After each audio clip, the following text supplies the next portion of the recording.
हमारी बुक का क्या पेज है?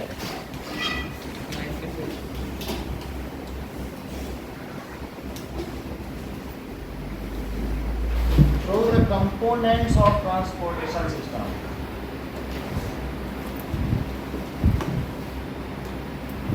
Of transportation system in human being are blood and lymph.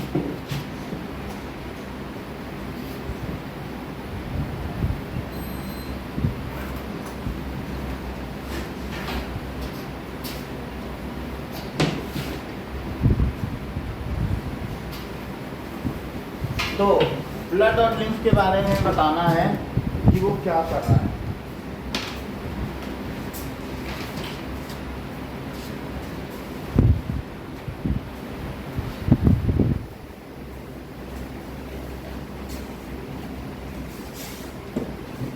Now,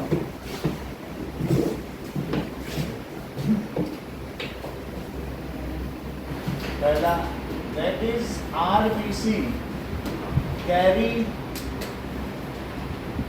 O2 from lungs to cells. Plasma carry nutrients from small intestine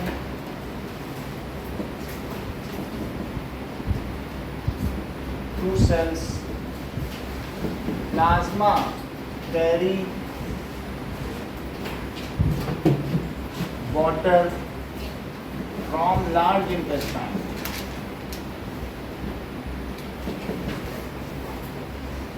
to cells. तो ये पूछ रहा है what are the functions of these components. Okay. Now इसके अलावा जो blood है carries hormones from endocrine gland. जो ब्लड में मिलाते हैं इसी ग्लैंड्स को क्या कहते हैं? Endocrine glands. टू हार्मोन्स को वो ले जाती है टू टारगेट ऑर्गन्स। एक काम हो गया। इसके अलावा it also transports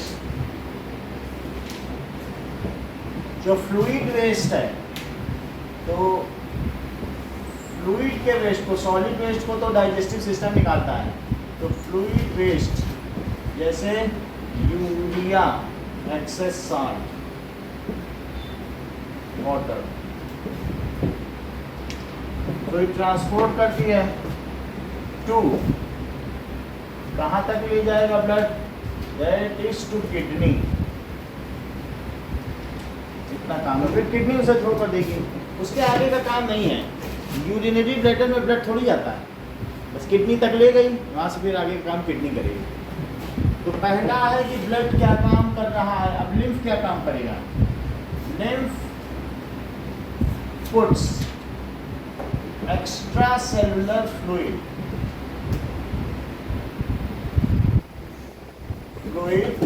into circulation.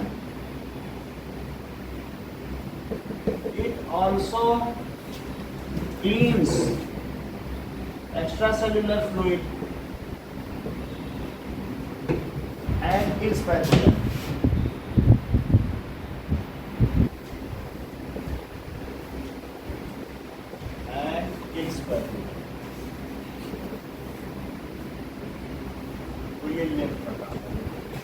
देखो पूछा गया कि दो कंपोनेंट ऑफ ब्लड क्या क्या है, ठीक है ना। तो ये ट्रांसपोर्टेशन, तो ब्लड हो गया, ब्लड के सब काम लिख देना, थोड़ा बहुत लिख देना कि क्या आरबीसी क्या करता है, प्लाज्मा क्या करता है, सब लिख देना। और लिम्फेटिक सिस्टम में लिम्फ क्या करेगा? साफ सफाई करेगा ब्लड की, और उसको एक्स्ट्रा सेलुलर फ्लूइड को फिर से वो सर्कुलेशन में डाल देगा, ठीक है। दूसरा क्वेश्चन देखो, why it is necessary to separate oxygenated and deoxygenated blood in mammals and birds? सो हम लोगों में और बर्ड्स में, हम सब लोग वार्म ब्लडेड हैं, मैमल्स स्तनधारी, तो मैमल्स एंड बर्ड्स, बर्ड्स का मतलब पक्षी, Aves, these are hot blooded animals, hot blooded animals. Such animals need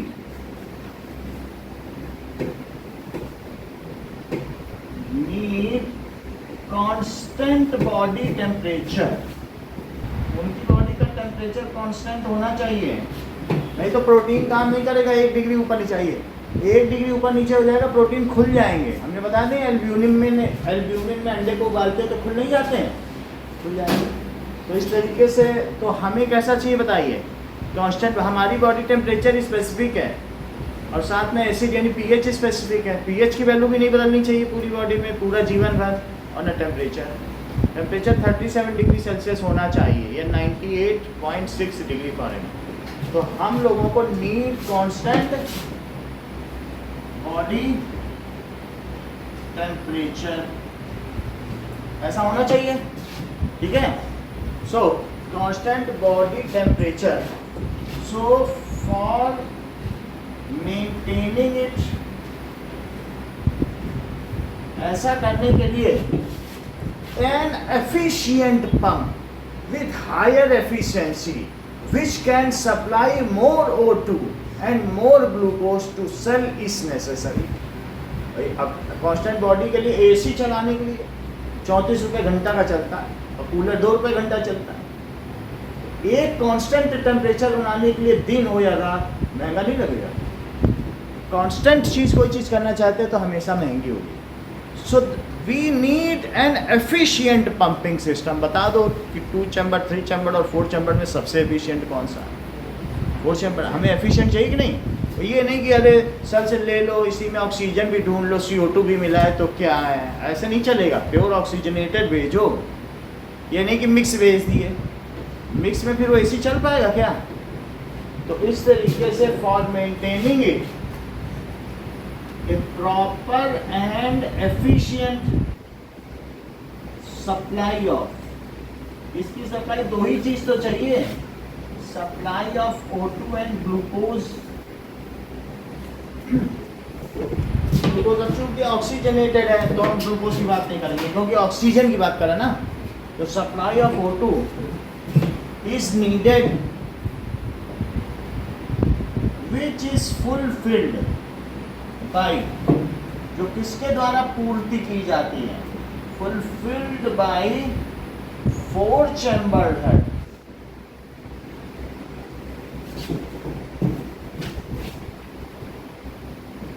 It keeps oxygenated and deoxygenated blood separate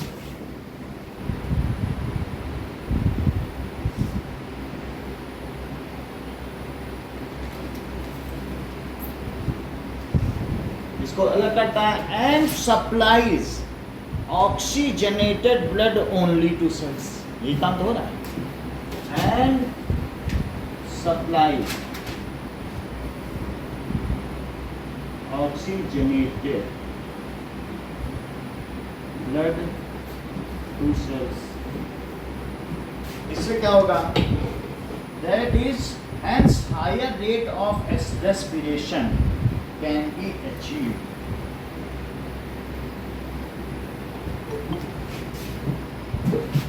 Hence, higher rate of respiration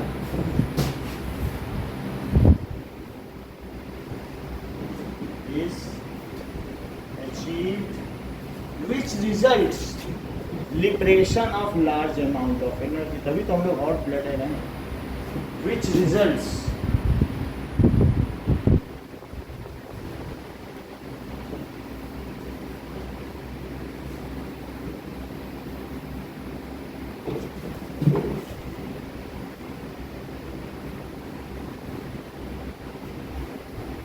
हम लोग को glucose भी ज़्यादा चाहिए, हॉट ब्लड है ना, पानी भी ज़्यादा चाहिए। और ऑक्सीजन भी ज़्यादा चाहिए। छिपकली 4 मच्छर खा ले पूरा दिन निकल जाए, मेढक 2 कीड़े खा ले हो जाएगा, क्योंकि उसको हायर रेट नीचे ना, कोल्ड ब्लडेड है, उसके में ग्लूकोज की भी कम खर्च है और साथ में ऑक्सीजन भी। तो धीरे धीरे वो जानता है कि ठंडक में हिबरनेशन में चला जाएगा, आराम से सोया रहेगा। नहीं, हम लोगों को हॉट ब्लडेड हमें 3 बार खाना चाहिए, ज़्यादा ग्लूकोज, पानी भी बहुत पिएंगे और ऑक्सीजन भी ज़्यादा चाहिए और 4 चैम्बर हार्ट भी चाहिए। ये सब होगा तभी हम फिर हॉट ब्लडेड रह पाएंगे। नहीं,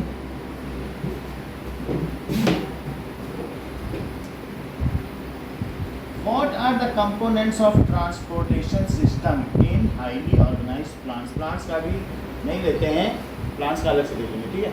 आगे आओ एक्सरसाइज के questions. Now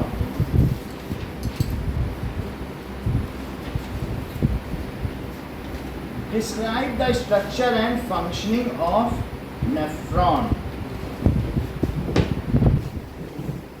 That is exercise questions. Exercise ये भी तो इंटेक्स ही है।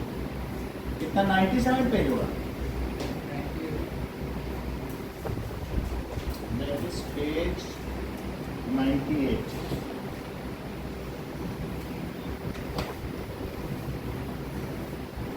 Okay. Nephron. पहला क्वेश्चन देखो। That is nephron is filtering unit.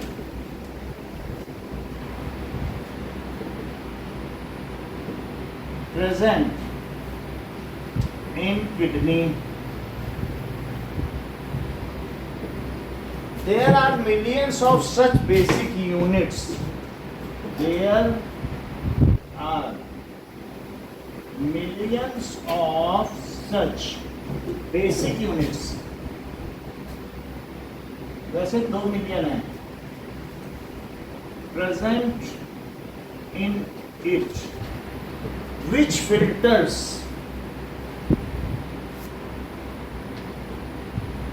Urea, excess salt and excess water from blood.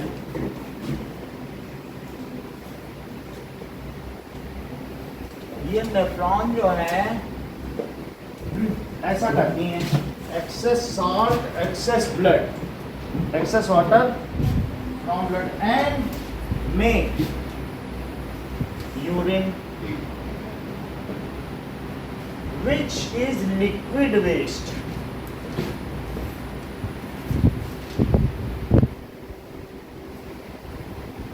Yellow transparent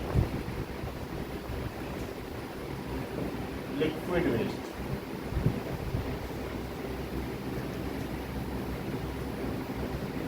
ठीक है, discharged from body.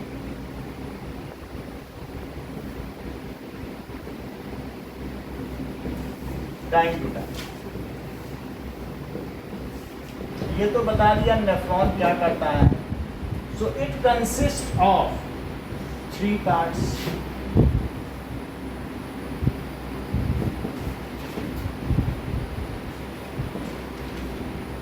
That is glomerulus, Bowman's capsule,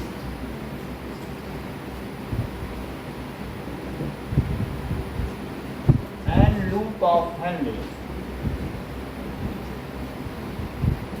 अब देखिए कि अगर आपको बहुत आसान बनाना है नेफ्रॉन, तो ऐसे बना लें और इसमें से ऐसे निकाल लें जो अंदर से ये जा रहा है स्ट्रक्चर, और फिर इसी में से ऐसे बनाते हुए फिर निकाल लें। फिर यहाँ पर ऐसे करके बहुत सारे ग्लोमेरुलस है, तो ये बना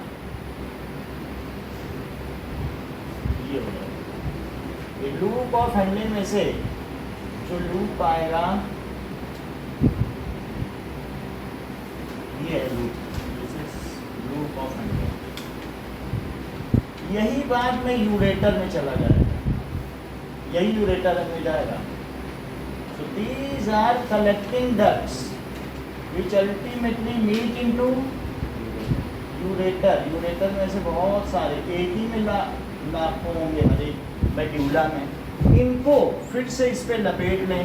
ये बाहर से निकला और इसके बाद आप क्या करना है, दैट इज, अब देखो कि कैसे लपेटने वाला बनाना ये मैं बता देता हूँ। एक ऐसे करना, ये ऐसे किया, यहाँ से ऐसे, फिर बार बार ऐसे करते जाओ और ये बीच बीच का हटा दो, तुम्हारा बिल्कुल रियलिस्टिक लगेगा। एस जानते हो तो एस भी बना सकते हो या उल्टा एस बना दो, उससे क्या होगा, यहाँ एस लग रहा है कि नहीं लिखता हुआ। सीधा भी बना सकते हो, कोई ये नहीं मैं कह रहा हूँ उल्टा ही बनाओ, तुम्हें सीधा एस बनाना आता है तुम सीधा भी बना दो तो भी तुम्हारा रियलिस्टिक लगेगा। सीधा है, सही है नहीं, तो ये चीज़ जो तुम्हारा ठीक ठीक लग जाए, यहाँ पे छोड़ पीछे जाना, एक तरफ से आगे एक तरफ से एंड कर, बस कोई ज़्यादा सोचना नहीं है, थोड़ा बहुत देखना चाहिए, बस हो गया कि नहीं। अच्छा ये जब यहाँ से ऐसे चला जाएगा, फिर इसके बाद इसको निकाल दो, ये कहाँ चला गया बोलो, clean blood to veins, renal vein, this is clean blood to renal, और ये टॉक्सिक ब्लड या dirty blood from renal artery, dirty blood from renal,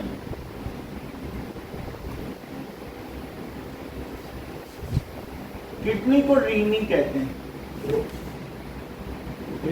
जब एटिमोलॉजी देखोगे तो किडनी को क्या कहा गया, वैसे रीनी और हिंदी में तुम लोग तो जानते ही होगे किसे व्रत कहते हैं, लेकिन मैं इंग्लिश बता रहा हूँ।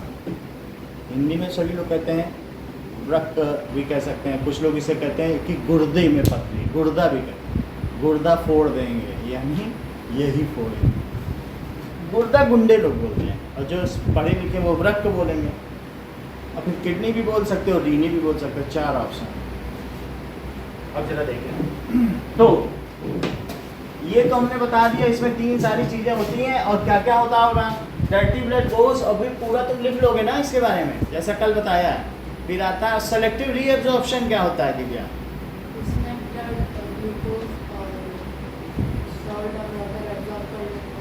है ना, जो उसको नेसेसरी वाटर होगा, और फिर जब यहाँ पहुँच जाए इसके बाद ये पोर्शन में तुम यूरिन लिखना, यहाँ पे लिखना, सब जगह ना लिखना, जहाँ तक इसके ऊपर लिपटा है तब तक तो नहीं आ जाएगा ना। और फिर ये कलेक्टिंग डक्ट हो गई, और ये हो जाएगी दैट इज यूरेटर, ये क्या हो गया, यूरेटर। अंकुर ये क्या है, ये क्या चीज है, हाँ बताते हैं, बोलो अरविंद। ये ठीक है, ये नॉलेजेबल से पूछना चाहिए हमेशा, तभी वो बता पाएगा, इधर उधर से पूछो। उन्होंने बता दिया कि नहीं, लूप ऑफ एंड, तुम ही बताओ, तुम तो अच्छा बता रहे हो। ये क्या बोलो, ये हाँ नमन, अच्छा फुल फॉर्म बता दो अरविंद, साइंस में वीक हो नहीं, तुमने बताया ना, हाँ बोलो, क्यों ना। और ये क्या है, डीसीपी का क्या मतलब है, ये क्या चीज है अरविंद, बोलो, ये सब क्या है ma'am, that is connecting duct हो गया। ये क्या है अंकुर, ये डेट ज्वाइन किया ना, इनको पता नहीं है ना, चलो इसीलिए एंटिसिपेट कर रहे थे। इतनी बात हो गई, तो अब टिश्यू ये क्या है, बोलो गरिमा, ग्लोमेरुलस, दैट इज राशि ये क्या है? Women's welfare.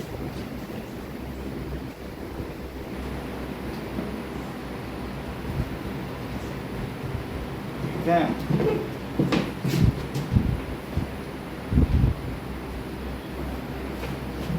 नाउ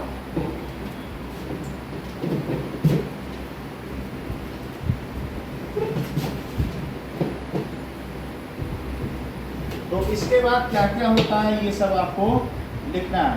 तो ताशी एक बार बताओ, व्हेन डर्टी ब्लड एंटर्स, पूरी बात बोलो जरा। When dirty blood enters, it falls into the Bowman's capsule. Then it falls into the Bowman's capsule through renal artery under pressure.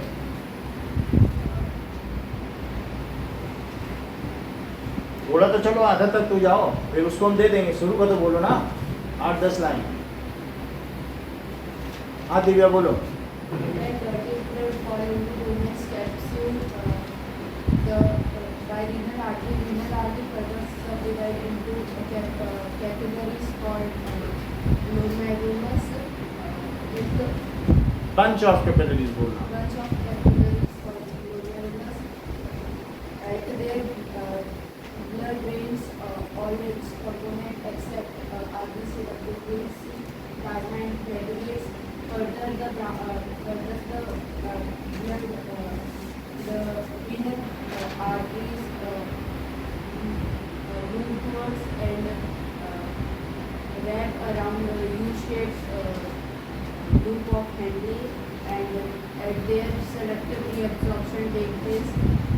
At their blood take glucose, some salts and water, and from loop of Henle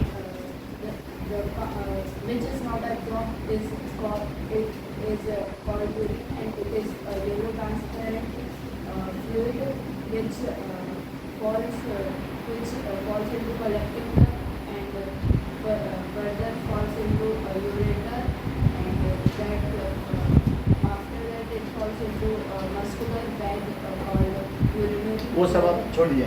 दो चीज तुमने नहीं बताई, which is encased in. Encased बोलना, क्या बोलोगी? और drips into, यहाँ falling नहीं हो रही, बहुत ही बूंद बूंद बनेगा काफी काफी देर। विच ड्रिप्स इनटू, ड्रिप सिस्टम जानते हो, टप टप टप टप गिरता है।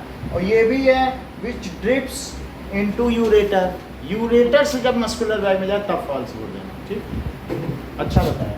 चलो अभी पूरा ये तो तुमने नेफ्रॉन का पूरा सिस्टम बता दिया। चलो अगला क्वेश्चन देखिए कि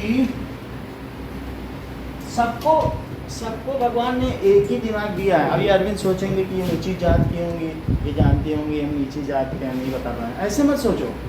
सबका दिमाग भगवान, हम ऐसा सोच रहे हैं कि हम नहीं जान सकते, हम गरीब हैं, समाज की सेवा करने के लिए बने, ऐसा कुछ नहीं। वही दिमाग तुम्हारे पास, वही रोटी तुम नहीं खाना। अब जरा देखिए, that is what are the method used by plants to get excretory products। तो इस चीज को देखते हैं, क्वेश्चन नंबर 2। क्या तुमको ये बात मालूम है कि प्लांट्स में देयर इज ये डबल मेम्ब्रेन होती है, और इसमें most of the part 50 parts to 90 parts क्या होता है, दैट इज ये तो न्यूक्लियस है, और न्यूक्लियस के चारों ओर एक एंडोप्लाज्मिक रेटिकुलम होगा, ये सब चीज़ें होंगी। और यहाँ पर एक जो बड़ा पार्ट है वो क्या है, वैक्यूल्स। बाकी इस प्लांट के अपने प्लांट सेल्स भी होंगे। वैक्यूल्स कई बार अमीनो एसिड, ग्लूकोज ये सब तो रखता ही है, लेकिन प्लांट में कुछ वो वेस्ट वैक्यूल्स भी होते हैं जो उसके वेस्ट को रखते हैं। एंड अल्टीमेटली प्लांट अपने वेस्ट सब्सटेंस को कैसे निकालता है, बाई विल्टिंग ऑफ लीव्स। जब पुरानी पत्तियाँ हो जाएंगी तो उनको क्या कर देगा, झड़ जाएगा, by falling of fruits. Fruits की जो पेटियोल है, डंठल है, तो इसके डंठल के यहाँ एंड पर क्या होगा, वो एक्सक्रीटरी सब्सटेंस है, वो उसको यहाँ छोड़ देगा, ये गिर जाएगा। Falling of fruits, ripening of fruits, falling of fruits कह दोगे, ये जो पेटियोल है ना, तो विल्टिंग, पत्तियों का झड़ जाना। कभी तुमने देखा है कि प्लांट्स के बाहर में बहुत सारा गम निकल आएगा, तो गम, जिलेटिन, सुबेरिन, लिग्निन। लिग्निन देखा है, वो जो कोकोनट की पूरी खाल है, वो स्लेरिन काइमा जो है, वही तो लिग्निन है, जो सूखी हुई चीज़ है, ठीक है कि नहीं। तो इस तरीके से प्लांट अपने में से जिलेटिन, पुडिंग बनती है जिलेटिन की, कैसे हिलती रहती है, पुडिंग नहीं होता, केक पुडिंग नहीं होती, ट्रांसपेरेंट जेली, तो वो सब हिलती है, तो उसमें जिलेटिन है, जिलेटिन है सब्सटेंस। जो भटूरा है, भटूरा ऐसे चीमड़ होता है, वो उसका जिलेटिन है, ऐसे क्या होता है। तो ये सब प्लांट के प्रोडक्ट्स हैं। तो प्लांट अपने वेस्ट सुबेरिन, लिग्निन, जिलेटिन, गम, ये कैसे रिलीज करता है, बार्क के रूप में। बार्क भी तो चिप आउट होता है, समय समय पे होता है कि नहीं, या गम उसमें से यूज आउट होगा, धीरे धीरे से कहीं कहीं से रिस के निकलेगा कि नहीं। In this way plant get rid of its excretory, इस चीज को लिखें। सो द प्लांट प्रोड्यूस, और भी कुछ चीजें हैं, तो plant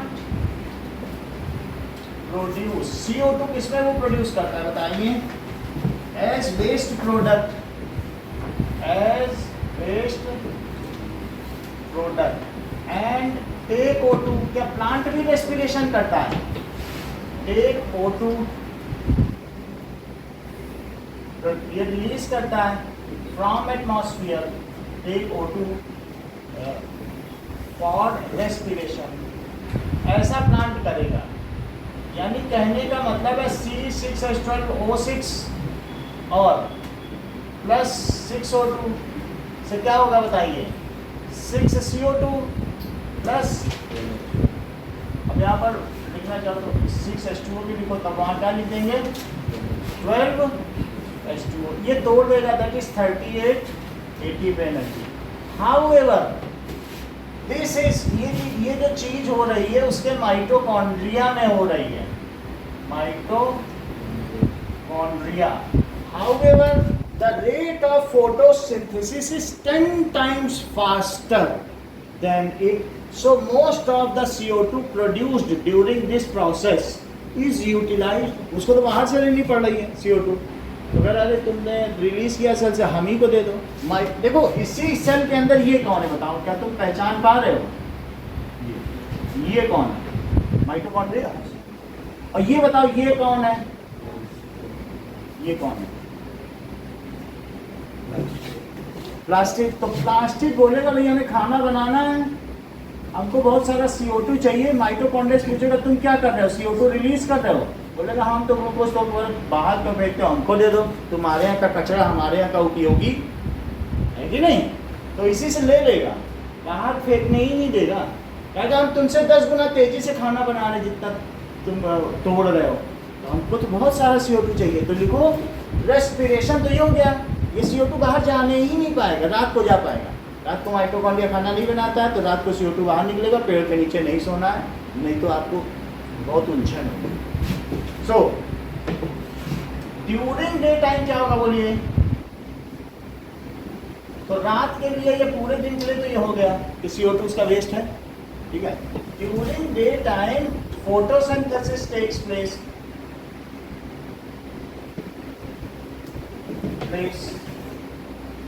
which is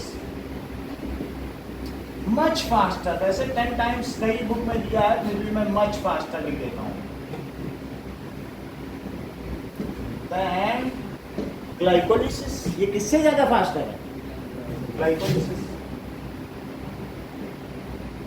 glycolysis, lysis का मतलब टूटना, तो ग्लूकोज के टूटने से ज्यादा यहाँ रेस्पिरेशन हो रहा है और यहाँ क्या हो रहा है, फोटोसिंथेसिस। तो प्लास्टिक क्या कर रहा है बताइए, फोटोसिंथेसिस, प्रकाश संश्लेषण, सिंथेसिस, और ये क्या कर रहा है, श्वसन। माइटोकॉन्ड्रिया क्या करेगा, रेस्पिरेशन। तो ऊपर का प्रोसेस तो तुम्हें रेस्पिरेशन पता चल गया, और ये जो करने जा रहा है ड्यूरिंग डे टाइम, प्लास्टिक में क्या हो रहा है, CO2 लिया और वाटर ले लिया, वाटर लेने के बाद इसने क्या किया, ठीक है, इन सनलाइट और विथ क्लोरोफिल, इसी प्लास्टिक में तो क्लोरोप्लास्ट भी है, तो किनकी मदद से क्या कर देगा, C6 और क्या बनाएगा बताइए, 6O2 बना देगा, और क्या बना देगा, 6 वाटर, यही है कि नहीं? तुम डबल पानी डालोगे, आधा यूज होगा ग्लूकोज बनाने में और आधा चला जाएगा स्टोमेटा में। स्टोमेटा सक्शन क्रिएट कर रहा ना, जितना पानी निकलेगा। पानी पीते हो कि नहीं स्ट्रॉ से, तो जैसे जैसे हवा खींचते हो तो पीछे से पानी चढ़ता है, ऐसे पानी जब निकलेगा तो पीछे वैक्यूम है, चढ़ता चढ़ता ऊपर तक पहुँच जाएगा। यही तो ट्रांसपिरेशन है, सक्शन के द्वारा। तो जो भी हो, यहाँ से बताओ CO2 निकली, अगर ये 10 ग्राम निकालेगा तो इसको 100 ग्राम चाहिए। कहेगा हम तुमसे 10 ग्राम दे दो, बाहर हम देख लेंगे, दुनिया वाले दे देंगे 90 ग्राम, समझ आएगी? तो इसलिए क्या लिखेंगे कि प्लांट्स के एक्सक्रीटरी प्रोडक्ट्स में क्या है, CO2 एंड वाटर। उसके बाई प्रोडक्ट्स क्या है बताओ रेस्पिरेशन के लिए, CO2 and water. Water is transpirated through stomata, और वाटर भी ट्रांसपिरेट करने की जरूरत नहीं, जो पानी निकलेगा यहाँ उससे दुगना चाहिए। देख लो दिन में आप ये देखिए इतना निकलता है, तो ये कितना है बताइए, 6 वाटर है, तो ये तो ग्लूकोज जो भी निकलेगा वो यूज हो जाएगा। इससे 10 गुना ज़्यादा तेज है ना, इसकी गति कितनी है, तो इसको तो बहुत चाहिए, दुगना तिगुना मत देखो, वो 10 टाइम्स फास्टर है। वो जितना निकालेगा उसका 10 गुना, वो 100 ग्राम निकालेगा, इसे 1000 ग्राम चाहिए, नहीं चाहिए? तो इस तरीके से क्या लिखते बताइए, what ever by products are released by plants during photosynthesis, during respiration, during daytime, is totally utilized by its plastids only for the process of photosynthesis. इस सेंटेंस को रिपीट करो, रिपीट करो।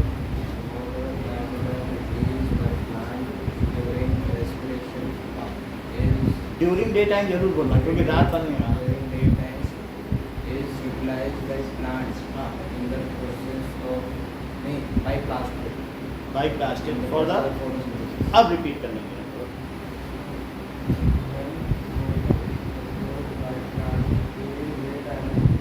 बोलो, फिर से बोलो, व्हाट डूइंग, पूरा बोलो। देन वाटर क्यों बोल रहे हो, चोरी से तो 10th की क्लास में नहीं बैठे हो, ऐसा ना हो छोटी क्लास में हो, दो लोग रिपीट करने बता ही नहीं पा रहे। चलो नाउ इस चीज को लिखें, पूरी बात समझ आ गई? तो आपको क्या पता चला, during day time photosynthesis takes place which is much faster than glycolysis.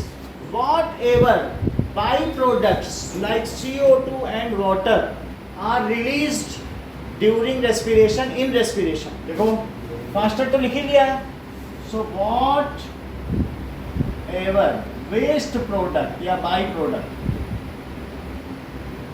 By products 11 से काफी चलन में आ जाएगा, that is by products are released by plants during day time, ठीक है, इन रेस्पिरेशन। किसके दौरान बोलो, respiration is totally utilized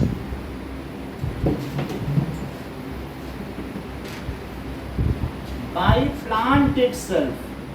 वो तुमको मालूम है कि कौन छोड़ रहा है कौन ले रहा है, ये सेल के अंदर की बात है। माइटोकॉन्ड्रिया ने छोड़ा और प्लास्टिड ने लिया। by you totally utilized by plant itself for process of photosynthesis। However, आपको ये बताना है कि इसने जो छोड़ा उसका हुआ क्या। बोलो दिन की चिंता मत करो, लेने की भी बात मत करो, ये क्वेश्चन छोड़ने के ऊपर है। मैं ये नहीं लिख रहा हूँ कि उसने बाहर से और CO2 ली, हमें मतलब ही नहीं ली कि नहीं ली। जो छोड़ा गया है, इस कमरे में इस घर से डस्ट नहीं प्रोड्यूस हुआ, वेस्ट प्रोड्यूस नहीं हुआ, डस्टबिन बाहर नहीं निकला, मेरी इतनी बात है।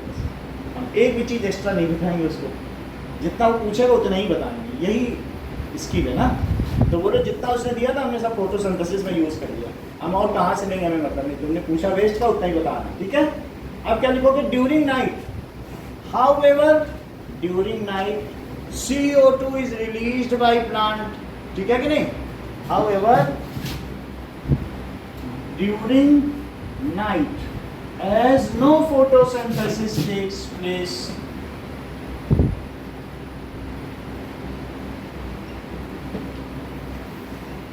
place. So CO2 is released by plant by, ठीक है, वाया स्टोमेटल कोड. स्टोमेटा ही लिखो, स्टोमेटा के बाद. ये तो बात कही हमने गैस की.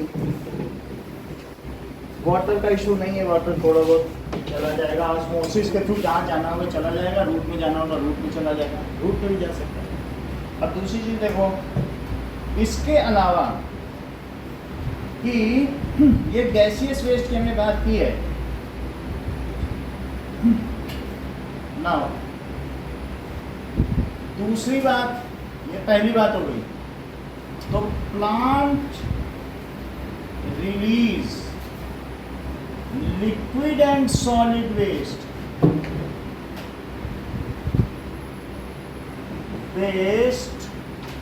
लिक्विड एंड सॉलिड वेस्ट को कैसे, by wilting of leaves. Wilting का मतलब है पत्तियों का झड़ जाना, ठीक है. फॉलिंग ऑफ फ्रूट्स, वो मैंने पिटियोल में बता दिया, उसकी जो डंठल है, डंठल को पिटियोल कहते हैं, और उससे एक आम पक जाता है. So that is, this is petiole. So by falling of fruits, बहुत थोड़ा सा उनमें वेस्ट सब्सटेंस होता है, हम लोग की तरह नहीं होता है, बहुत जरा जरा से, तो वो थोड़ा सा वहाँ पहुँचा दिए काम हो जाएगा, ठीक है. और ओजिंग आउट, रिलीज होता है, लीक आउट होता है. पपेट में कभी देखा, गोंद इतना इकट्ठा होता है, वही तो गोंद के लड्डू बनते हैं, इतना मजबूत होता है वो. Oozing out of gum and gelatin,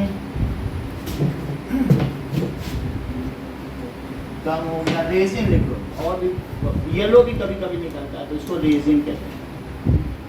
कुछ बहुत गमी सब्सटेंस है रेजिन. इसके अलावा सुबेरिन एंड लिग्निन, ठीक है, इट इज एक्सक्रीटेड बाय स्लेरेंकाइमा. क्या पेड़ की जो बाहर की छाल है या बार्क है, क्या वो मरी हुई नहीं है, वो रेगुलर बेसिस पे चिप आउट होती रहती है. तो बोलो सुबेरिन और लिग्निन को वो कैसे बाहर फेंकेगा, that is in terms of the dead plant cell stored in sclerenchyma. वो तो आप हाथ से निकालोगे, चिप आउट हो जाएगी नहीं.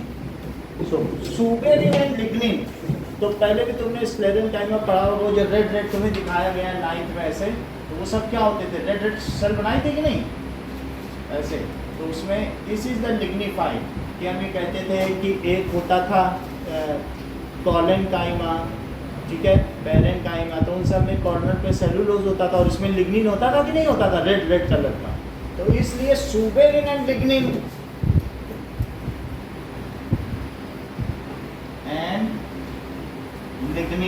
ये कहाँ से होंगे, आर स्टोर्ड, ये बिल्कुल सीमेंटेड है. तुमने नारियल का जूट देख लिया तो तुम किसी से कह देना हाँ हमने सुबेरिन देखा है. तो तुमसे पूछे क्या है, मैं तो हम देख चुके, वही है. सुबेरिन एंड लिग्निन सब सेल उसके सब खत्म हो गई, लाइसोसोम खा चुका, यही नहीं खाया, बोला ठीक है तुम लोग ऐसे पड़े रहो, वही सुरक्षा भी कर रहा है.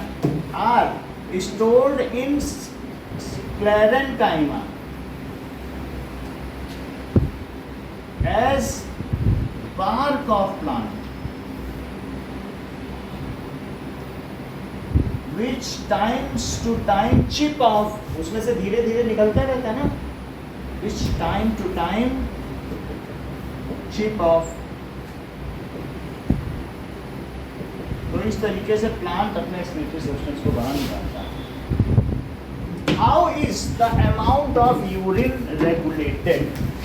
अभिषेक, हमारे बॉडी में यूरिन का अमाउंट कैसे रेगुलेट होगा बताओ.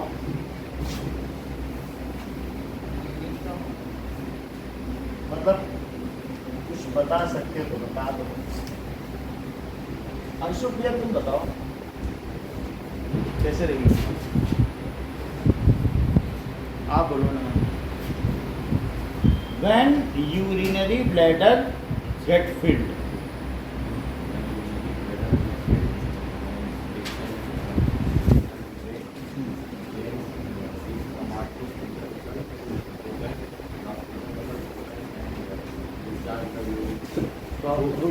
बहुत अच्छा, इस चीज को लिखें। तो question number 3, when urinary bladder gets filled, it exerts pressure on wall of this muscular bag.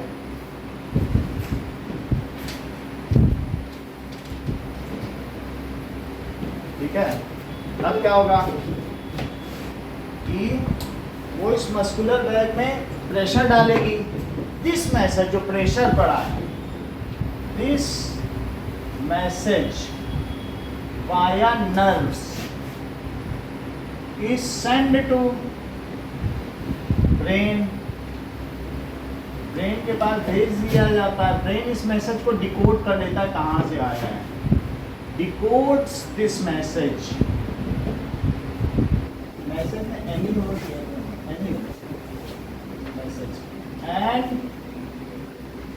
prepares a command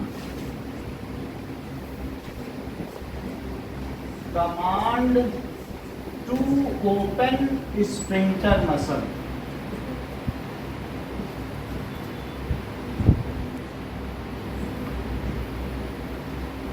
ऐसी कमांड बनाता है and send this command to target organ sphincter muscle. उसको बोलता है तुम खुल जाओ। तो वहां पर कुछ आगे का काम है, वो कंट्रोल एंड कोऑर्डिनेशन चैप्टर में देखेंगे कैसे खुलती है। लेकिन इसने कमांड भेजा किसके पास, स्फिंक्टर मसल के पास। And send it to target organ, वही है इसका target organ. Sphincter muscle opens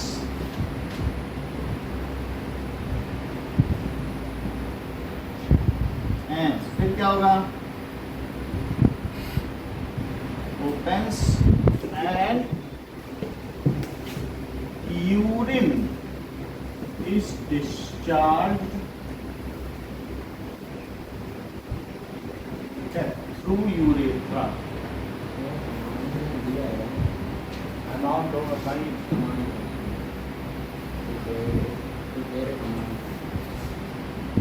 command लिखो, command to open, ठीक है, and discharge out through bodies, from body through urethra.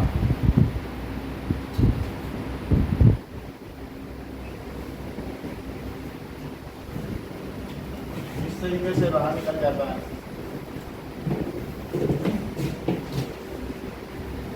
Okay, अब एक्सरसाइज के क्वेश्चन चाहिए। एक्सरसाइज अब चलो इधर काटा देना।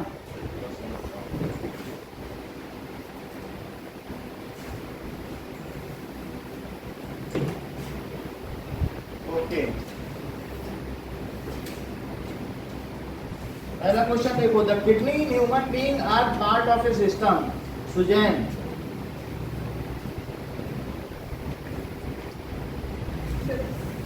Excretion that is C. Second question, the xylem छोड़ दीजिए, वैसे बता दो ना, जाइलम इन प्लांट्स किसके लिए रिस्पॉन्सिबल है?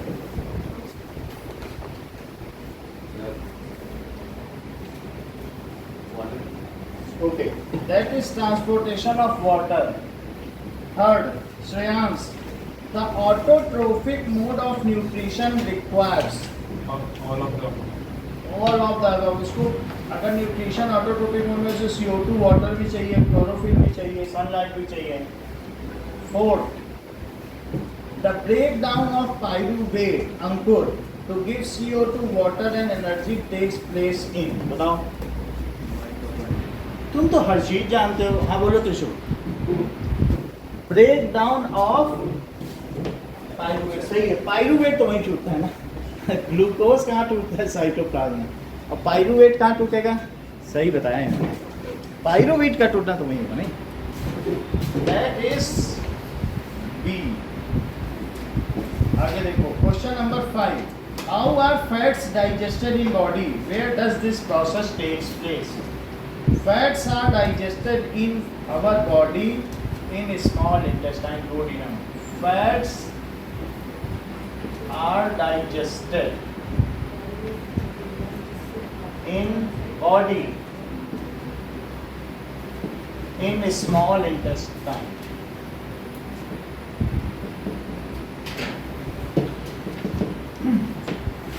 ठीक है, तो अब क्या चीज होगा, लीवर सेक्रीट्स अल्कलाइन लिक्विड। तो लीवर में एक गाल ब्लैडर है, तो ये चीज है गाल ब्लैडर, पित्त की थैली। तो लीवर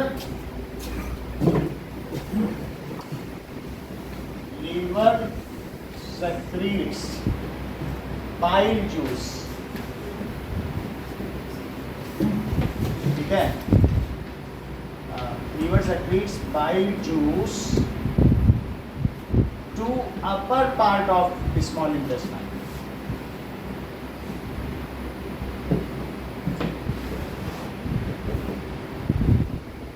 बाइल जूस कैसा होगा, bile juice secreted by gall bladder, इसी में गाल ब्लैडर है, इस ग्रीन येलो कलर का है, धानी रंग का, उसका कलर भी देखो धानी है, ग्रीन येलो, एल्कलाइन साबुनी, एल्कलाइन का क्या मतलब है, एल्कलाइन लिक्विड। अगर साबुन मिल जाए फैट में तो क्या वो छोटे छोटे बूंदों में बदल जाएगा, which converts large fat molecules into small water soluble, ठीक है, that is water soluble particles या globules, उसे globules भी कह सकते हैं, छोटे छोटे। now fat has gone emulsified, fat क्या हो गया, fat has gone emulsified। emulsification का मतलब है जैसे दूध में घी मिला रहता है वैसे ये इमल्सन बन गया, पानी में घुलनशील है, ठीक है। इन दिस बेसिक मीडियम, ये बेसिक है या एल्कलाइन मीडियम एक ही बात है, अभी सेकेंड चैप्टर केमिस्ट्री का पढ़ेंगे तो पढ़ेंगे। In this alkaline medium lipase enzyme, जो खाने को पचाए वो एंजाइम में, जो खून में मिले वो हार्मोन है। Lipase enzyme is secreted by pancreas, ठीक है, पैंक्रियास। आगे का सेंटेंस बोलो Anshupriya, which breaks down fat, which break down fat molecules हाँ, into glycerol and fatty which breaks down emulsified fat, lipase में आ जाता है, बोलो, लाइपेज में आ जाता है, आप सही बता रहे हो, वहाँ लिखा है, लाइव लिखो, लाइव ये सही कह रहे हो, which breaks down emulsified fat into fatty acid. Fatty acid का आपको फार्मूला बताया जा चुका है, ग्लिसरॉल का भी उस दिन बता दिया था, एंड ग्लिसरॉल, कोई जरूरत नहीं जाने की, भी fourth chapter carbon and compound का आ ही रहा है, सब जान लेंगे। चलो ये तो बात होगी कैसे होगा। This all takes place in duodenum. What is the role of saliva in digestion of food? Arvind कुछ आंसर दो तो हमारा भी मनोबल बढ़े, हमारा तो दिल बैठ जाता है।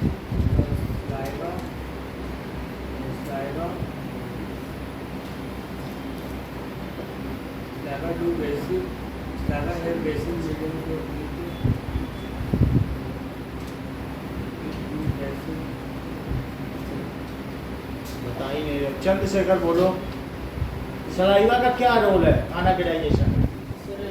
सर सलाइवा खाने को बेसिक बनाता है और पार्शियली स्टार्च को सिंपल शुगर पर कन्वर्ट करता है।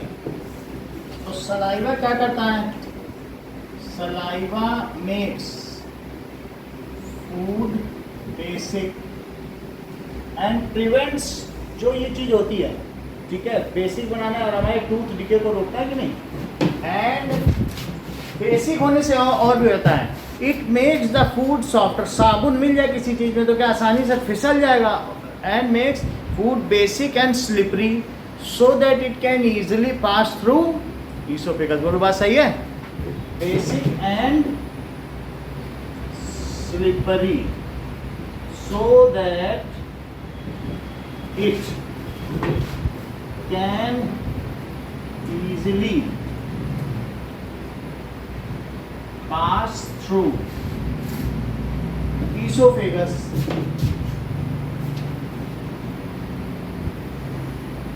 दूसरी चीज कि सलाइवा खुद एक क्या है? Is an enzyme also called salivary amylase.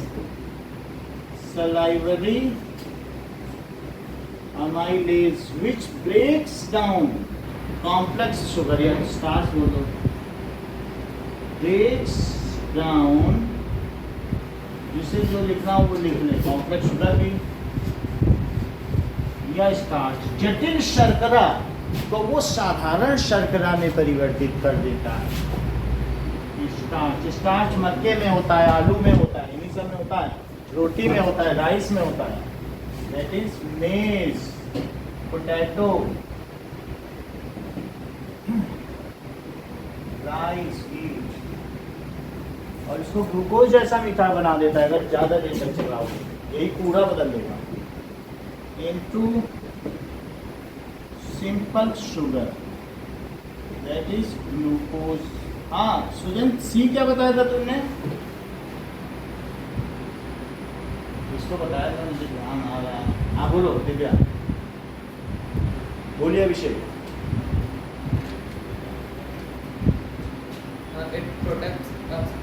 It protects the teeth from the bacteria. सही। So it makes our mouth basic and prevents tooth decay. बहुत अच्छा बताया। It makes our mouth basic, so prevents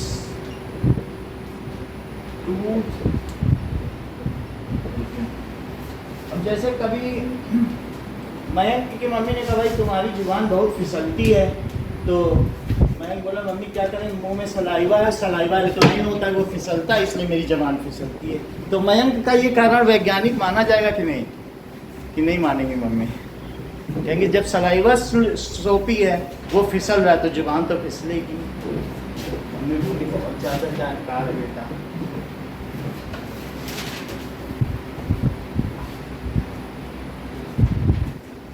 Now maize बोल दो, corn भी बोल सकते, एक ही बात तो है, मक्का, व्हीट, पोटैटो, राइस। अगला क्वेश्चन देखें।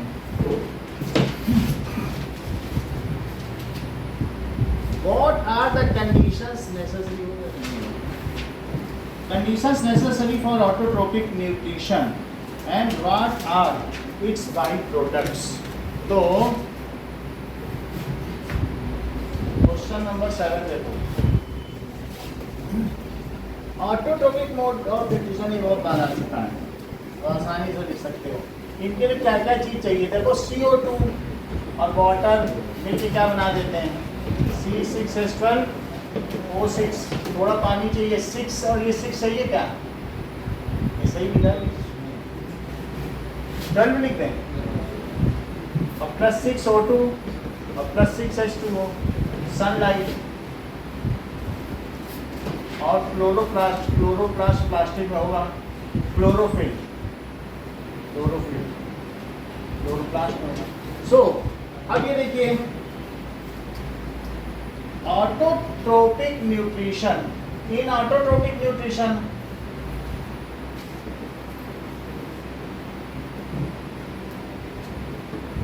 followed by green plants, raw materials are followed by green plants. Raw materials are CO2 and water.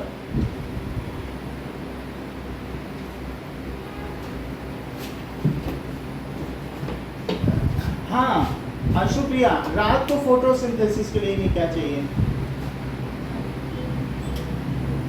होता ही नहीं, सही बात। सो इसलिए जो दिन में होता है तो इनको ये सारी चीजें चाहिए कि नहीं? CO2 and water.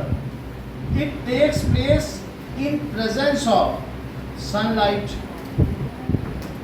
It takes place in presence of sunlight with help of chlorophyll, जो कि क्लोरोप्लास्ट में है, इतना नहीं लिखने की जरूरत है, with help of chlorophyll।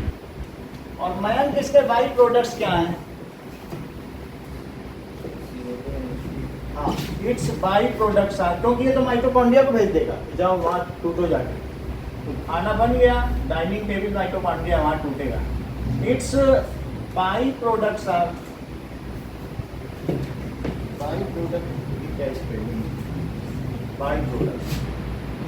By products are O2 and water,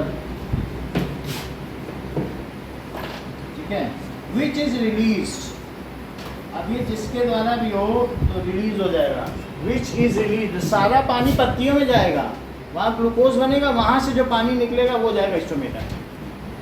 so which is released to air via stomatal pore, ये सब कहाँ से निकल जाएगा? Which is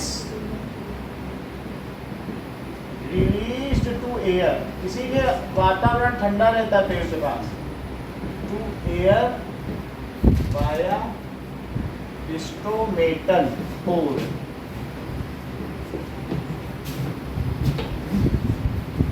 okay,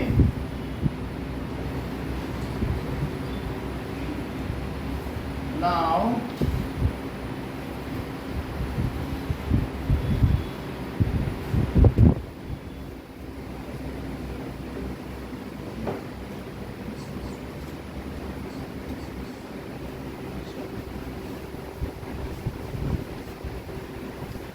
differentiate between aerobic and anaerobic respiration. Question number 7.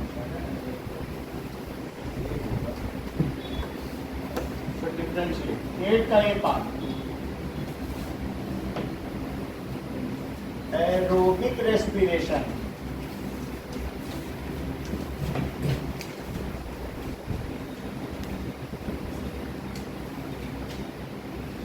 Anaerobic respiration, oxy श्वसन अनाक्सी श्वसन में क्या भेद है बताइए? So there are 4 differences in aerobic respiration as well as anaerobic respiration.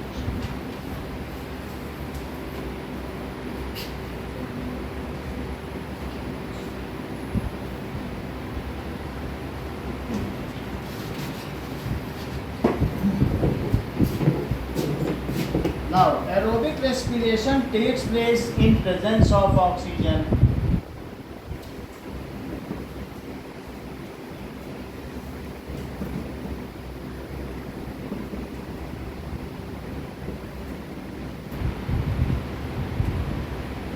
Anaerobic respiration takes place in absence of oxygen. It takes place in absence of O2. Complete breakdown of food occurs. इसमें पूरी तरीके से glucose टूट जाएगा। Of food occurs. जबकि partial breakdown of food occurs.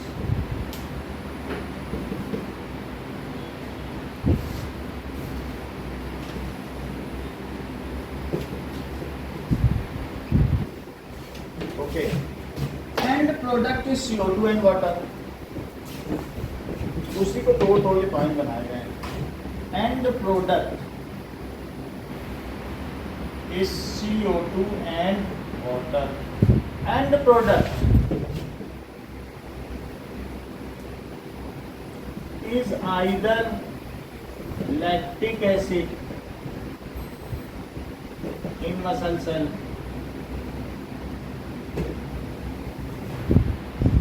or ethanol, that is C2H5OH, ethanol and CO2 in yeast. Now it is more efficient, it releases more amount of energy.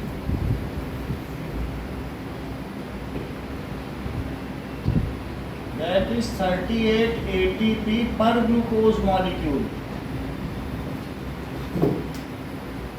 per glucose molecule. जबकि it releases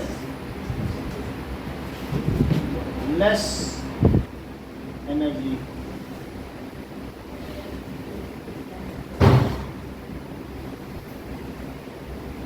Two ATP per glucose. वास्तव में इसके कुछ industrial importance भी है, इससे शराब बनाई जाती है, जबकि इसके ऐसे कोई importance.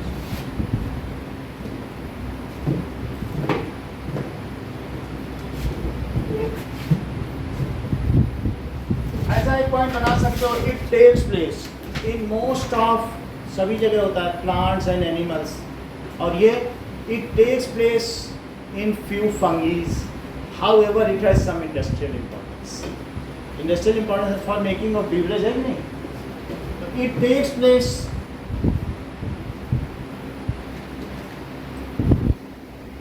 in most of the life form except fungi.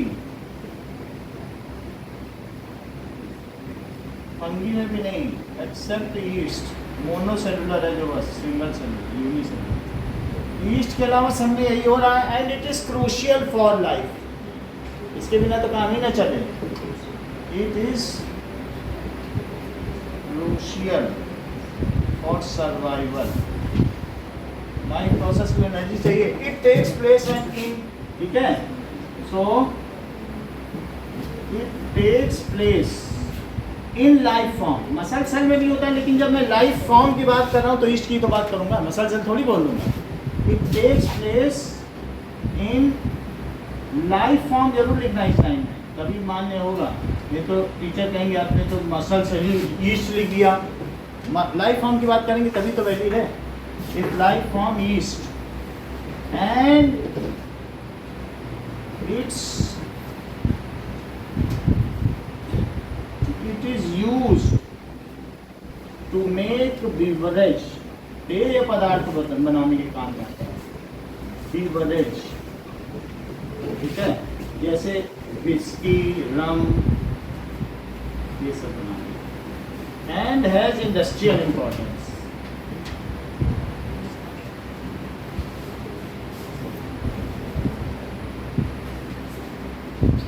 क्योंकि जो हमारे मसल्स में दही बना, उसको बेच थोड़ी ना सकती हो कि दही बना लिया हमने, दौड़ के बेचेंगे इसको, कहाँ बेच पाओगे? वो तो कटोरे में जमाओगे तभी बिकेगा, और नहीं तो किसी से ज़्यादा बोलोगे तो कहेगा दिमाग का दही मत बनाओगे। आगे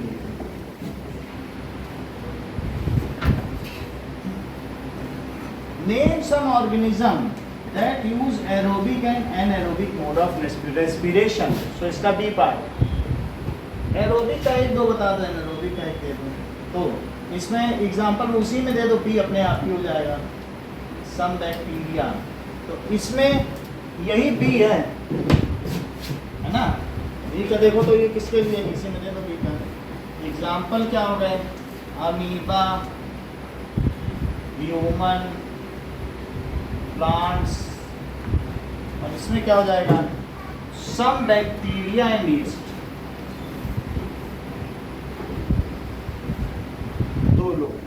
सही है, बी पार्ट हो गया। How are alveoli designed to maximise the exchange of gases? तो there are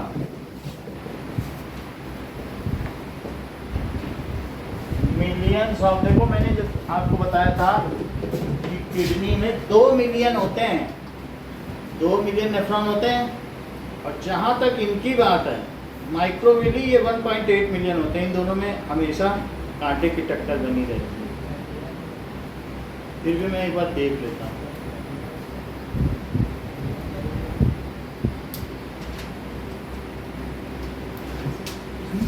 how many microvilli are in human lungs?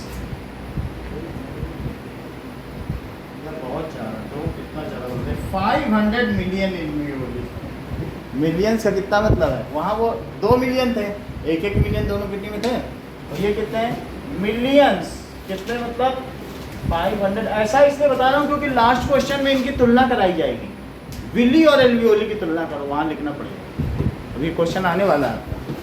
तो 500 millions of thin walled air sacs. Air sacs का मतलब है बहुत पतले पतले हवा भरी जिसमें, हवा के झोले। Thin walled air sacs are present at terminals of, किसके टर्मिनल्स पर? ब्रोंकियोल्स के, ठीक है। There it increases surface area up to large extent for exchange of gases, ठीक है कि नहीं? It increases surface area up to large extent, that means 80 metre square हो जाता है बास्केटबॉल ग्राउंड के बराबर, so that exchange of gases can take place through them at rapid rate. Take place through them, rapid rate लिख दो या efficiently, जो आपको अच्छा लगे।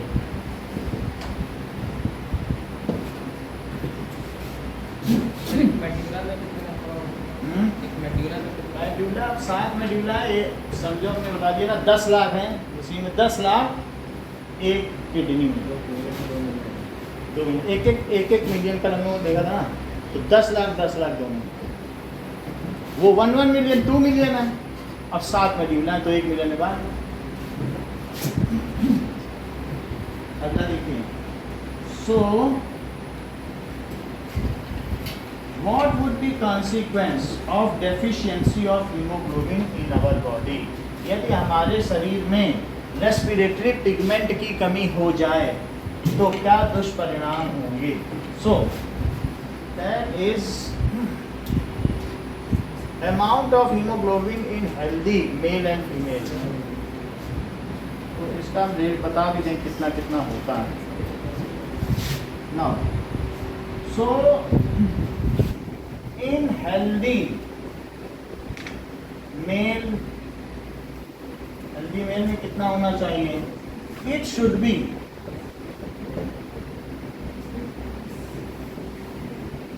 देख लो 13.5 to 17.5 ग्राम होना चाहिए। डेसी लीटर समझती हो? डेसी का मतलब होता है 1/10 लीटर। सेंटी बोल दूं तो 1/100 लीटर मानना, मिली बोल दूं तो 1/1000 मानना। जब किसी में कहते हैं वो मिली है, जैसे समझ आई बात कि नहीं? अगर मैं कहूँ ये दिव्या है, ये मिली दिव्या है, तो ये तुमसे 1000 गुना कम छोटी लंबी है। और सेंटी बोलूँ तो इसका मतलब 100 गुना, और डेसी बोल दूँ तो 10 टाइम्स छोटी। समझ आ गई बात कि नहीं? और डेका बोल दूँ तो तुमसे 10 गुना बड़ी है। किलो बोल दूँ 1000 गुना बड़ी, हेक्टो बोल दूँ तो 100 गुना बड़ी है। These are the prefixes use.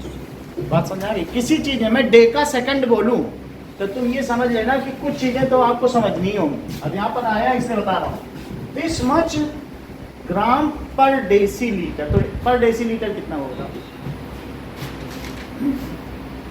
ये तो तुमको जानना पड़ेगा ना, अभी तो बताया, ये तो और बता दें क्या। चलो, in healthy male it should be इतने ग्राम पर डेसीलीटर। तो पर डेसीलीटर का मतलब है 0.1 लीटर, समझ में आ गई बात। 110 देसी का क्या मतलब हुआ, एंड और लेडीज में कितना होना चाहिए, 12 to 15.5 ग्राम पर डेसीलीटर, कितना होना चाहिए।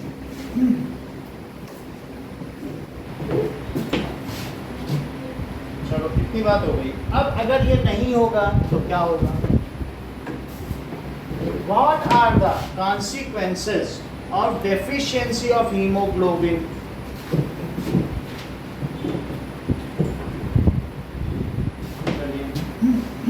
देखो कभी भी देसी बोले तो तुम्हारे मन में ये मन में आना चाहिए कि 1/10, और मैं ये बोल दूँ कि सेंटी तो 100, और मिली बोल दूँ तो क्या बोल देना 1000। इसको 1/10 बोल रहा है, जिसमें भी लगाना हो लगा सकते हो, कोई कंस्ट्रेंट नहीं है, सेकंड में भी, ग्राम में भी, मीटर में भी, हम नहीं लगा सकते। इसे क्या लिखोगे 1/, और किसी को तुम्हें बोलना है माइक्रो तो जान लेना 1 मिलियन, यानी 1/10 की पावर 6। इतना समझा गया। डेका बोलना हो तो डेका किसी भी चीज में लगाओगे तो ऐसा लिखना डेका ग्राम, और देसी ग्राम में तो डी जी, इन दोनों में फर्क है। डेका में डी लिखा जाए, डेका में 10 टाइम्स, और हेक्टो में बोलो 100 टाइम्स। अगर मैं तुमसे कहूँ 1 हेक्टोमीटर तो तुम कितने मीटर मान रहे हो,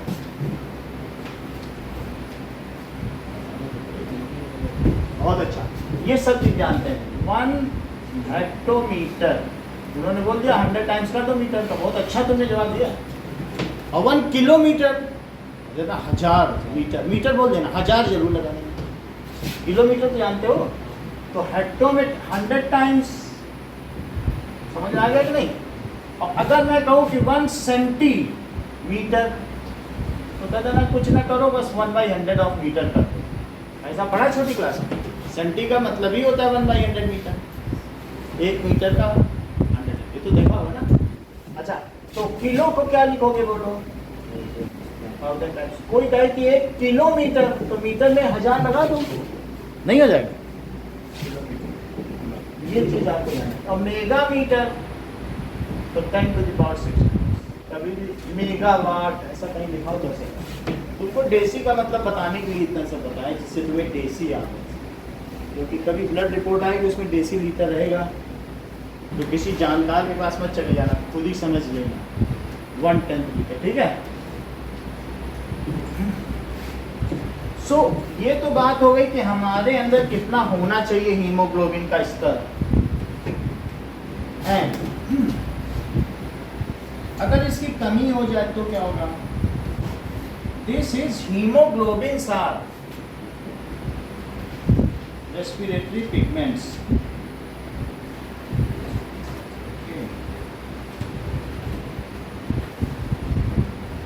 अब देखो कभी तुमने ये बात पढ़ी है कि हेमेटाइट, पढ़ी तो होगी Fe3O4 चैप्टर 1 पढ़ा नहीं है साइंस का, है ना। हेमेटाइट इसी का तो होता है। तो हेमेटाइट का क्या फार्मूला तुमको बताया गया है, FeO और Fe2O3, हो गया कि नहीं, ठीक है। तो हेमेटाइट लोहे का ही नाम है, और चूंकि ये ग्लोब्यूल है तो हेमे प्लस ग्लोब्यूल हीमोग्लोबिन नहीं हो गया। तुमको ये भी बताया था कि Fe जब 60 कार्बन से घिरा हो तो क्या वही हीमोग्लोबिन नहीं है, तो क्या इसे हीमोग्लोबिन ना बोला जाए अगर ये ग्लोब्यूल है। अभी ग्लोब्यूल बोला था उसमें, देखा नहीं था जिसमें छोटे छोटे ग्लोब्यूल्स होंगे। ग्लोब्यूल का मतलब स्फेरिकल होता है, सही है। तो इससे क्या पता चला, ग्लोब्यूल से ग्लोब बना है, ग्लोब भी गोल नहीं है क्या, छोटा हो जाए, वेन वेन्यूल ग्लोब ग्लोब्यूल, है बात की नहीं। अब तुम्हें समझ आ गया ग्लोब्यूल, और चूंकि इसमें हेमी है तो हीमोग्लोबिन, हीमोग्लोबिन हो गया कि नहीं? तो हीमोग्लोबिन क्या है? It is respiratory pigment which binds O2 from alveolar side. कहाँ से लेगा? alveolar side and deliver कहाँ करता है भाई? delivers it to cellular site. Its deficiency may bring down the rate of respiration, hence the efficiency of a person decreases. तो अगर ये कम हो जाए तो क्या होगा? Its deficiency, due to its deficiency, oxygen carrying capacity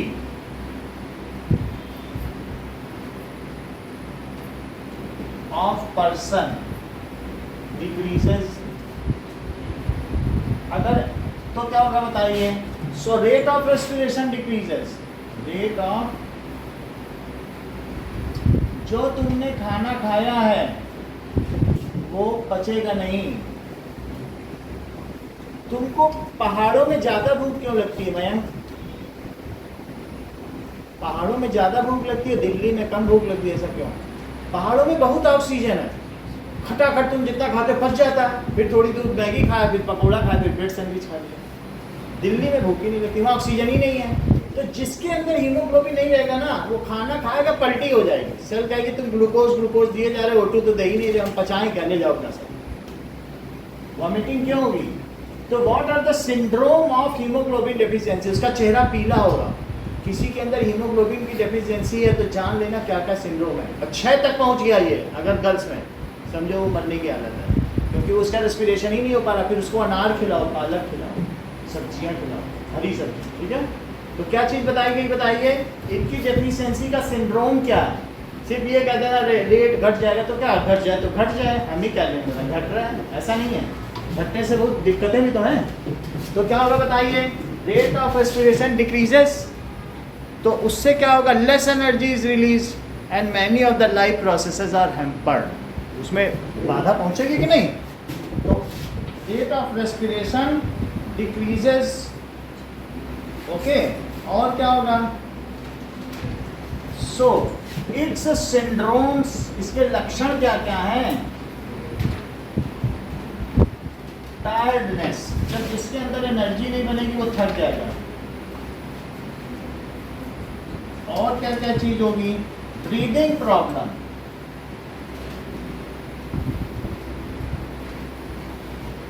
सांस से संबंधित दिक्कत हो सकती है। लैक ऑफ एनर्जी, वॉमिटिंग, ठीक है। Person looks pale and loss of weight, जब खाना ही नहीं खाओगे, रेस्पिरेशन नहीं होगा तो बॉडी क्या डेवलप होगी? Person loses weight and face becomes pale.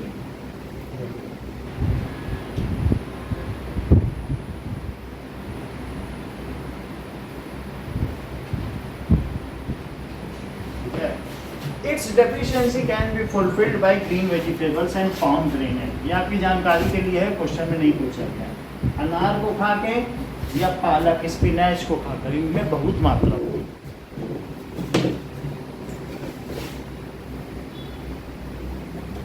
Okay, now compare between nephron and alveoli. एक क्वेश्चन फिर हम इसमें छोड़ रहे हैं, प्लांट्स का अलग से बताएंगे। That is question number 13। देखो, सो अच्छा, डिस्क्राइब, एक और क्वेश्चन लेंगे ना, double circulatory system. Double circulatory system, that is 11th question. Heart में क्या 4 चैम्बर हैं? और 4 चैम्बर में यहाँ ये बॉडी हो गई, ये लंग्स हो गया, तो यहाँ से इसमें ब्लड जाएगा, तो फिर यहाँ से इसमें आ जाएगा। यहाँ से आने के बाद क्या ये ब्लड इसमें गिरेगा और यहाँ से फिर इसमें चला जाएगा, फिर यहाँ से ये सिस्टम और फिर यहाँ से इसमें गिर जाएगा। यही तो पूरा क्रम है बात की नहीं। देखो पूरा क्रम बना दिया, बॉडी से यहाँ गया ऐसा होगा। अब यहाँ से जो ब्लड आया है ये पोर्शन, यानी from A B C D और बी ये part, that is movement of blood from right ventricle या from heart to lungs and back to heart. यही तो हो रहा है। तो डबल सर्कुलेशन का मतलब क्या होता है? पहले तो अरविंद ये डिफाइन करो कि द्विसंचरण से तुम क्या समझते हो?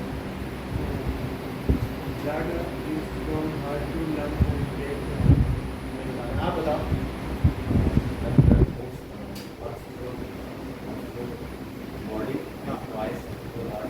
ये चीज देखो, सो व्हेन ब्लड मूव्स, ठीक है, when blood moves once through body and twice through heart, एक चीज और लिखना होगा ना मन में, in each cycle of blood, her cycle में ये चीज ना, twice through heart in each cycle of transportation, in each cycle. It is called double circulation.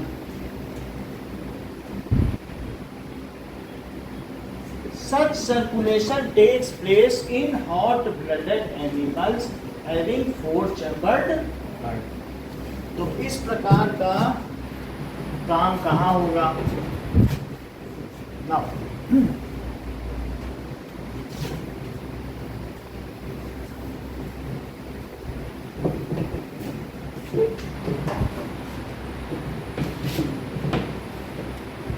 such circulation takes place in, किसमें होगा? hot blooded animals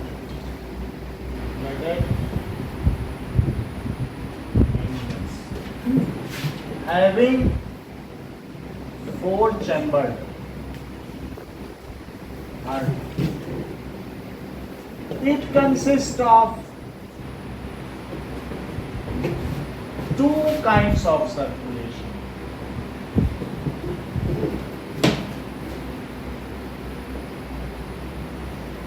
पहला क्या बताओ?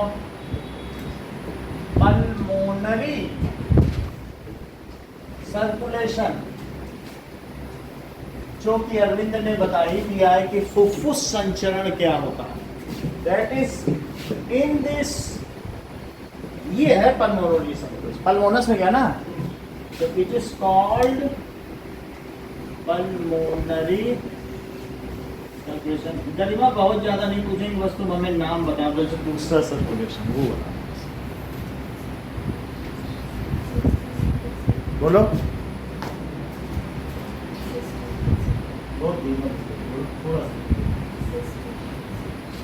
क्या चीज तुम सिस्टमैटिक करना चाहते हो? कहाँ पे तुम्हें व्यवस्था लगे?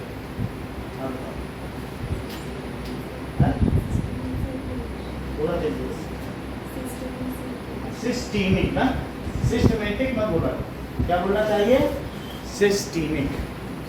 अभी हम इसकी एटिमोलॉजी देख लेते हैं कि सिस्टेमिक का मतलब क्या ना।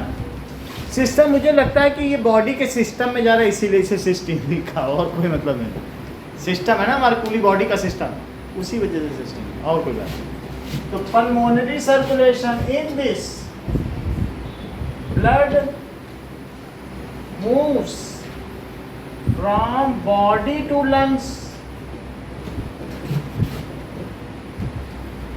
एंड बैक टू बॉडी, में from heart to lungs and back to heart. जबकि दूसरा क्या है? Second is systemic.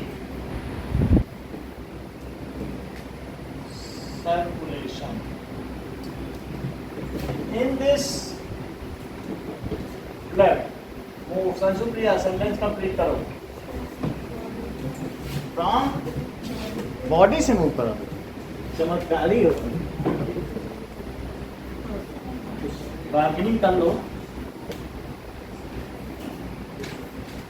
बीच का रास्ता निकालो। बोलो सुजैन। फ्रॉम, ये कहाँ से गया? Heart to body and back to lungs. From heart to body and back to lungs. अब आगे देखिए, कुछ और पूछा गया क्या? Why it is necessary? Back to heart. अब कह रहा है कि why it is necessary. Now double circulation system is necessary. This system is more efficient, इसमें एफिशिएंट ज्यादा है। As it supplies oxygenated blood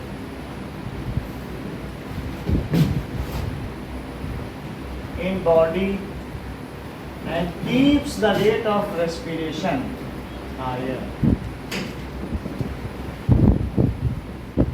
Respiration, इससे respiration का rate बहुत high रहेगा। Keeps the rate of respiration higher. So more energy is released for is easier conduction of life processes. So more released for life processes, जिससे उनका life processes अच्छी तरीके से निष्पादित हो सके। एक 13 क्वेश्चन और देखो।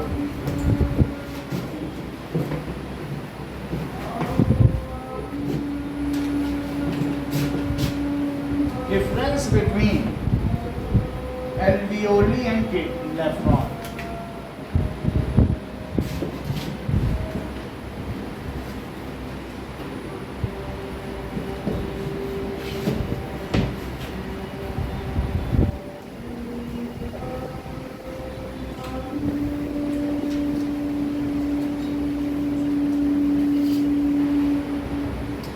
Difference between alveoli and nephron.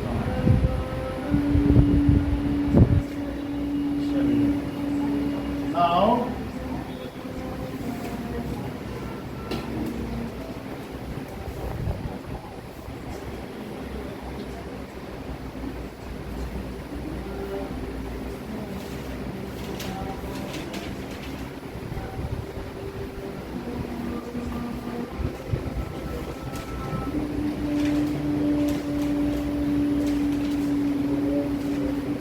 okay.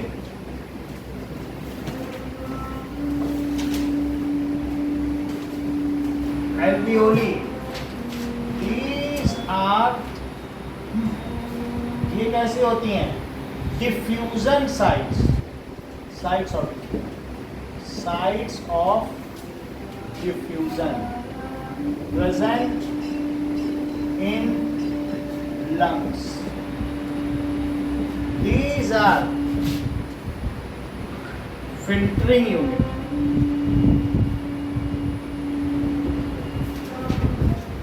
Present in kidney. It contains millions of air sacs.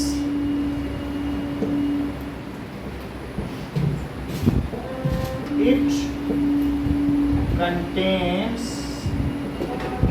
glomerulus and Bowman's capsule.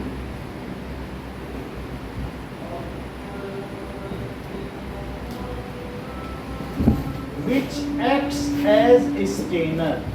वो छन्नी की तरह कार्य करेगा। चाय की छन्नी होती है तो स्टेनर की तरह कार्य करेगा। Now, बिलोंग टू, ये किसको बिलोंग करता है? Respiratory system. ये श्वसन तंत्र का है जबकि वो उत्सर्जन तंत्र का है। It belongs to excretory system.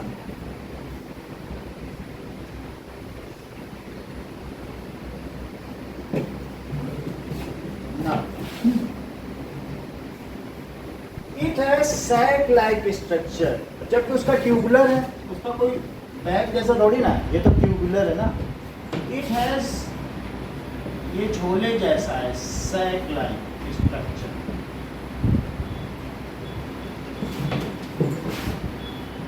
It has tubular structure, tube की तरह है।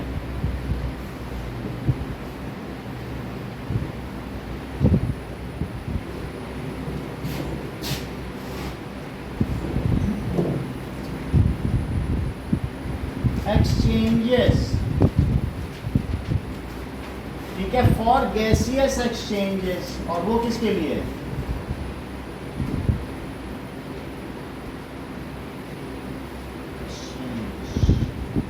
फॉर फ्लूइड एक्सचेंज, फ्लूइड नहीं लिखो, लिक्विड, फ्लूइड में तो गैस दिया जाएगा। लिक्विड एक्सचेंज,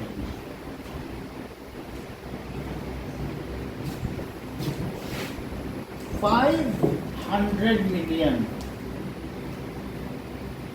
तीन नंबर, 250 एक लंस में, और 2 मिलियन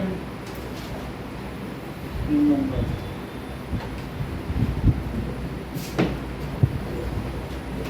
नाउ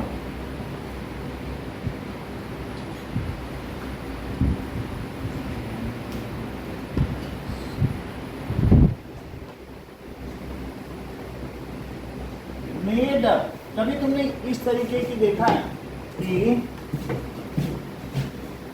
पढ़ा तो होगा, ये जो एपिथेलियम में तुमको एक लेयर नहीं बताई थी, एपिथेलियल स्क्वेमस टिश्यू, ऐसा 9th में ना स्क्वेमस स्ट्रेटिफाइड स्क्वेमस नहीं होता, ये सेल होती है कि नहीं उसमें, जिसकी चीक सेल बनी होती है, ये चीक के अंदर वाला। और क्यूबॉइड भी तुमने पढ़ा होगा इसी सेल में, जो पैकिंग के काम आती हैं, तो उनको क्या कहेंगे? क्या क्यूबॉइड? तो उसमें क्यूब लाइक होगा, सारे कैसे होंगे? ये हर एक क्यूब जैसा होगा। तो ये देखो क्यूबॉइडल, तो ऐसे देखा जाए तो दिस इज क्यूबॉइडल, ऐसे बहुत सारा क्यूब होगा, तो ये क्यूबॉइडल हो गई। कैसी हो गई? क्यूबॉइडल है। उसमें न्यूक्लियस बेसल होता है, कैसा न्यूक्लियस होगा बोलो? और इसका इतना नहीं करना, इतना ही करना है, तो इसका न्यूक्लियस बेसल होगा, और जबकि इसमें न्यूक्लियस सेंट्रल होगा, एक ही लेयर है, पतली लेयर, तो वो स्क्वेमस एपिथेलियम की बनी है, जबकि एक क्यूबॉइडल है। इसके अंदर ग्लैंड्स भी हो सकते हैं। सो ये किडनी पूरी क्यूबॉइडल है, ठीक है। So it is made of, made है, जो पहली वाली है वो स्क्वेमस है,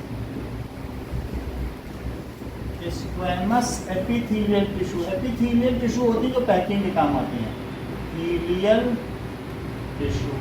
और जबकि वो दूसरी जो दिखाई है ये है एपिथेलियल, जो कि चीक में होती है, और ये है cuboidal. It is made of cuboidal epithelial tissue, made of cuboidal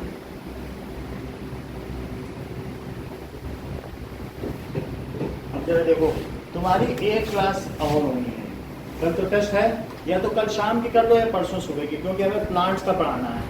जब 10 दिन बाद पढ़ाएंगे तो हम फिजिक्स से शुरू करें। कल शाम की रख लें, बोलो कि परसों सुबह की होगी। अब दिव्या तुम बताओ कहाँ जाए? परसों सुबह की रखें, तो परसों सुबह की बताओ।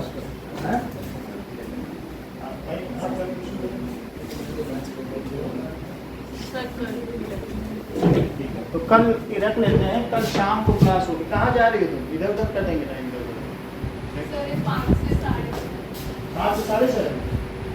तो धूप तो नहीं, आ जाओगे सब लोग? धूप रहती है ना, ठीक है। 6 से 7:30 किलो कल के लिए, ठीक है। बाद में तुम देख लेना प्लांट का बताएंगे।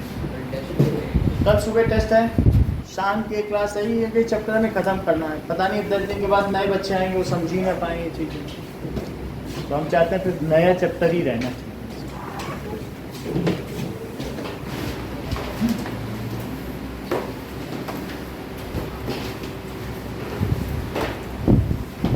ये बुक का सबसे लंबा चैप्टर है।